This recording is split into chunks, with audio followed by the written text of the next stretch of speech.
All right. Hello, everybody. Welcome to our second bowl game of the season. I don't think I'll keep counting them down, but yeah, this is number 2, the second game on Friday. By the way, I'm Scott Steehn, lead handicapper at winnersandwhiners.com.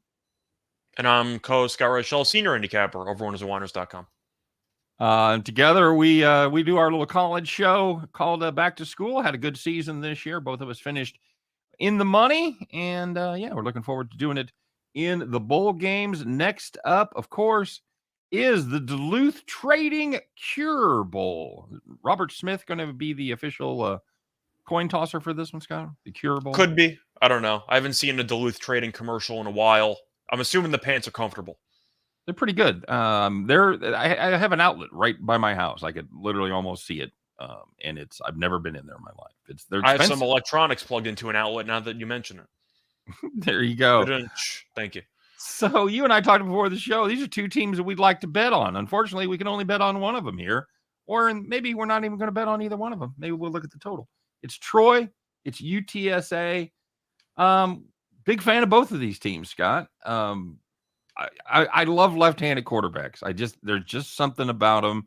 You're starting like your Bobby Douglas, your Kenny Stablers, Tua, and now it's Frank Harris. It's Frank Harris for UTSA. He's coming back for another season. You excited to see Frank Harris go, buddy? I think I have to, right? I mean, Frank Harris has been one of the best quarterbacks, if not the best quarterback in the Conference USA for the past couple of years. You can argue Zappy last year, but they kind of go hand in hand. Harris is a lot of fun, and UTSA scores a lot of points. So it's nice to see that they'll be back again, high-octane offense next year. Now, I love your Harris love. I would not say he was in the same class as Bailey Zappi. I don't think he was, but the fact that you have the longevity angle for Harris. True. Very true.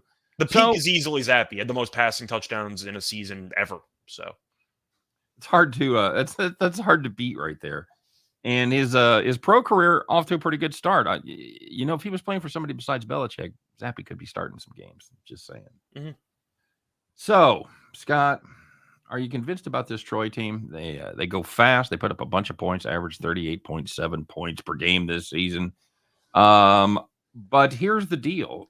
3 of the last 4 games, they faced a backup quarterback. McCall played, but he was definitely compromised as well. So yeah, absolutely. So, although if you look at McCall's stats, they were great. But if you looked at him play that game, you're like, man, that dude is not even close. It was classic stat padding, though. I mean, you look up and Troy's up 20 points in the first 10 minutes of the game. Yeah, they faced a very, very soft defense there for most of the game because they got up early, man. So are you buying UTSA here, or are you more on Troy? So even though UTSA has been one of my favorite teams to watch the past couple of years, they've actually never won a bowl game in their program's history. It's just never happened for them. I actually like Troy in this game. There has been a lot of line movement on Troy. Troy opened up at around +1.5. Now they're around -1.5 or -2 in some spots. So you have line movement and a favorite switching. But I think Troy is just a much better defense, and I think that's really the story of it. They have one of the best college linebackers in the history of college football. I believe he has the all-time tackles record. So I know for a fact that Troy, in addition to having a good offense with Watson at quarterback, also has a very, very good defense. Which conference do you think is better, by the way, the Sun Belt or Conference USA? Because I think it's pretty close. I think it's probably the Sun Belt. I think there's more quality at the top. But you have Marshall as a linebacker who had 121 tackles. Guy's an absolute savage. And I'm hoping, can make it into the next level. But his production is really not matched by anybody ever from a college linebacker. I'm going to go with Troy, though. I'm going to back the line movement. I think the defenses are really where it separates. I think Troy can get some stops. I'm not sure UTSA can. So I like the over in this game. I think you'll see a track meet, but I do like Troy. I really think this team found something, especially the last couple of months. The offense is great. The defense is great. UTSA can only win one way. They have to outscore you. I think Troy can win in a variety of ways. That's the kind of hot takes we have around here, guys. There's only one way for that team to win, and that's to outscore the other team. Right? Yes, but it actually made sense if you think about it.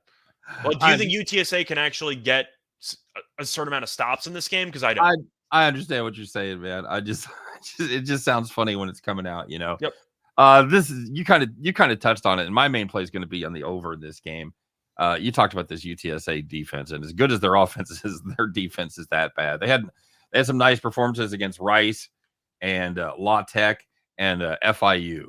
Everybody else pretty much rang the bell whenever they wanted to. But the thing that's sneaky about this Troy team is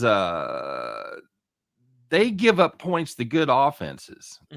So they can be had, and their offense is sneaky good. Scott, they put up 27 or better in 7 of their 12 games, including averaging a nice round 42.3 over their last 3. You also have the pace from both teams, so Yeah. I expect the track meet to break out. It's monsters. I think this is almost an okie doke number here at 56. I expected to see this in the 60s.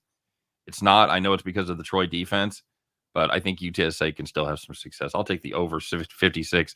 I'm the opposite of you. I'll play the over as my main play, and I'll lean Troy. How about that? Oh no, the over is my main play. Oh, okay. But okay. I do like Troy. I'm going to back the line movement there. But the weather, as far as I can tell, it's potentially going to be a little bit windy, but not much. It's supposed to be like 4-mile-per-hour winds and nothing crazy. But I don't see any rain. Games in Orlando, so it's not like it's going to be cold weather. But this total does seem very short. All right, very good. And that's going to do it for our breakdown on the Duluth Trading Cure Bowl. We'll be back with another bowl game before you know it. As always, thanks for watching. Don't forget to like and subscribe. And we'll see you around the bend with our preview of the Wasabi Fenway Bowl. See you then.